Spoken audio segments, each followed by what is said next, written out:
ప్రస్తుతం మనతో పాటు బీఆర్ఎస్ సీనియర్ నాయకులు సుశీలారెడ్డి గారు మనతో పాటు ఉన్నారు. మేడం, ఏ విధంగా తీసుకుంటారండి ఇది? చాలా మంది బాధితులు వస్తున్నారు కదా.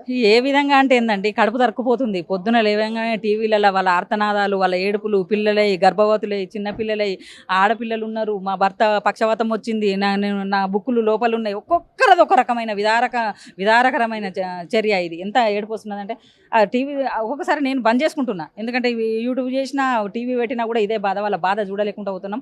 ఏదైతే వాళ్ళు భరోసా, మాకు ఒక దగ్గర ఓదార్పు దొరుకుతుంది, భరోసా దొరుకుతుంది అని ఏదైతే వాళ్ళు నిజంగానే అనుకోని ఈరోజు తెలంగాణ భవన్కి వచ్చిండ్రు. ఆ తెలంగాణ భవన్కి వస్తే వాళ్ళు ఒక ఆడబిడ్డ వాళ్ళ తల్లిగారింటి కష్టం వస్తే తల్లిగారింటికి పోతే ఎలాంటి అయితే భరోసా దొరుకుతుందో అంతకు రెట్టింపు భరోసాతోని ఈరోజు హైదరాబాదితులు బయటకు వెళ్ళిండ్రు. ఎందుకంటే మాజీ మంత్రివర్యులు హరీష్ రావు గారు కానీ, సబితా ఇంద్రారెడ్డి గారు కానీ, కేసీఆర్ గారి ఆదేశం మేరకు ఈరోజు వాళ్లకు భరోసా ఇవ్వడం జరిగింది. మీ తరఫున మేము ఖచ్చితంగా హోన్ చేసుకుంటాం. మీ సమస్య మా సమస్యగా తీసుకుంటాం. మీకు అండగా నిలబడతాం. ఏ లీగల్గా ఏదున్నా కూడా మీరు ఒక్క రూపాయి కూడా పెట్టకండి. మా లీగల్ సెల్ తరఫున 24 గంటలు తెలంగాణ భవన్లో 24 గంటలు ఉంటారు. నంబర్లు కూడా ఇచ్చిండ్రు వాళ్ళు. Number note చేసుకోమన్నారు.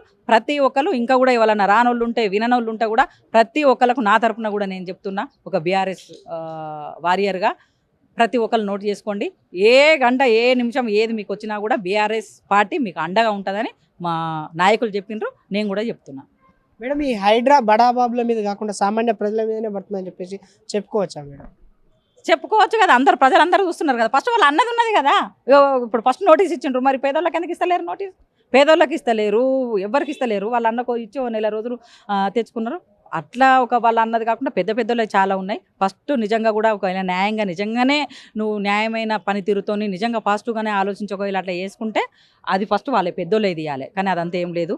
ఈరోజు ఇచ్చిన హామీలను డైవర్ట్ చేయడానికి రుణమాఫీ ఉన్నది, ఆడపిల్లలకి 2500 ఉన్నది, తులం బంగారం ఉన్నది, ఏది అడగకుండా ఇది ఒక భయకంపితులను చేయడానికి మాట్లాడితే కేసు. ఎన్ని కేసులు పెడతావేరే? ఎవరు నీ తరం కాదు. 1000 కేసులు పెడతావా? లక్షలు వస్తారు, పుట్టుకొస్తారు. సైనికులు బీఆర్ఎస్తో పెట్టుకుంటే మట్టి గరిచిపోడు కరెక్టే. ఈ పేదోళ్ళ కన్నీళ్ళల్లో నాశనం అయిపోవడు కూడా ఖచ్చితంగా నాశనం అయిపోతుంది. మేడం, ఇంతవరకు చూసినాం, చాలా వరకు కొంతవరకు ప్రక్షాళన జరిగింది. కొన్ని బిల్డింగ్లు అయితే కూలగొట్టిరు. దీని గురించి అని ఇంతవరకు కాంగ్రెస్ మంత్రులు ఎవరు దీని మీద స్పందించలేదు. అండ్ ఇది వాళ్ళకి నెగిటివ్గా అనిపిస్తలే అని చెప్పి చెప్పుకోవచ్చు. కాంగ్రెస్ మంత్రులంతా కమిషన్లు పంచుకున్నట్లున్నారు. ఎవరికి వాళ్ళు మీదోటి అని అందరూ మనిషికొకటి పంచుకొని వాళ్ళ బిజీలో వాళ్ళు ఉన్నారు, బయటకు రాకుండా. ఈ పేదోళ్ళ కన్నీళ్ళు వాళ్ళకి కనబడతాయి. మళ్ళీ వస్తుందో రాదో జీవితంలో. మళ్ళీ మా కాంగ్రెస్ పార్టీ ఎప్పుడు వచ్చిందే గోకోవాలి, తొందరగా తీసుకోవాలి, పక్కకు పెట్టుకోవాలన్న ఏషంలో వాళ్ళు పేదోళ్ళ కన్నీళ్ళు పేదోళ్ళ కోసం కాదు. ఇప్పుడు పోతే మళ్ళీ ఎప్పుడు పోతుందో, ఎప్పుడు ఊడిపోతుందో మా ప్రభుత్వం, మళ్ళీ మాకు పైసలు ఎట్లా అని ఆగంలో ఉన్నారు. వాళ్ళకు కనబడదు, వాళ్ళకు కనబడే రీతిలో లేదు. వాళ్ళు మంచిగా ఎంజాయ్ చేస్తారు కమిషన్లు పంచుకొని.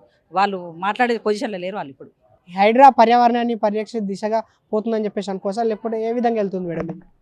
ఏ విధంగా వెళ్తలేదు. పేదోళ్ళ శవాల మీద పేరాలు ఏరుకుంటాడు. అందరికి ప్రజలందరూ చూస్తారు.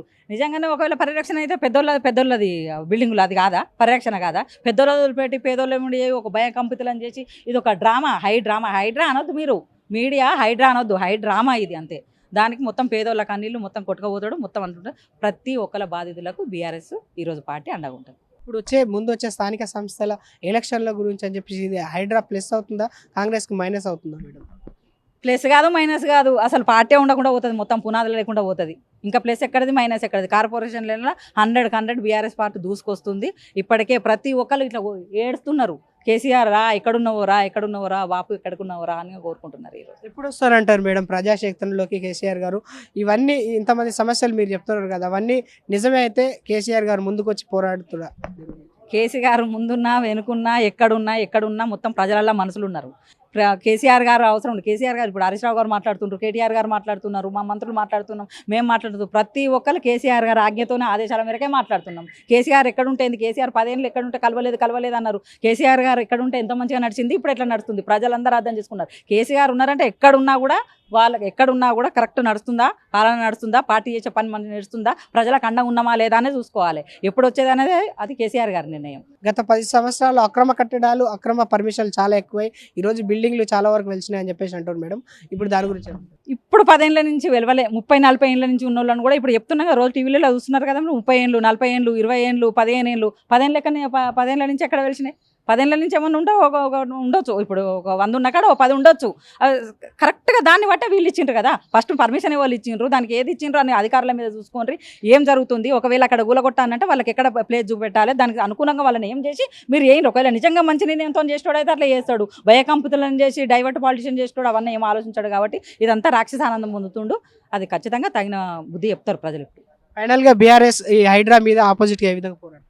హైడ్రా మీద ఏ విధంగా అనేది ఒక్కొక్కరికి ఒక్కొక్కల సమస్య ఉన్నది. ఒక్కొక్కరి దగ్గర ఇప్పుడు హైడ్రా బాధితులు ఉన్నారు, మూసి ఉన్నారు, రకరకాల బాధితులు ఉన్నారు. ప్రతి ఒక్కరికి బీఆర్ఎస్ పార్టీ ప్రతి ఒక్క బాధితుల్ని కడుపులో పెట్టుకొని చూసుకుంటుంది, వాళ్ళకు సపోర్ట్గా నిలబడుతుంది. ఏ రకంగానైనా వాళ్ళకి సపోర్ట్గా నిలబడుతుంది.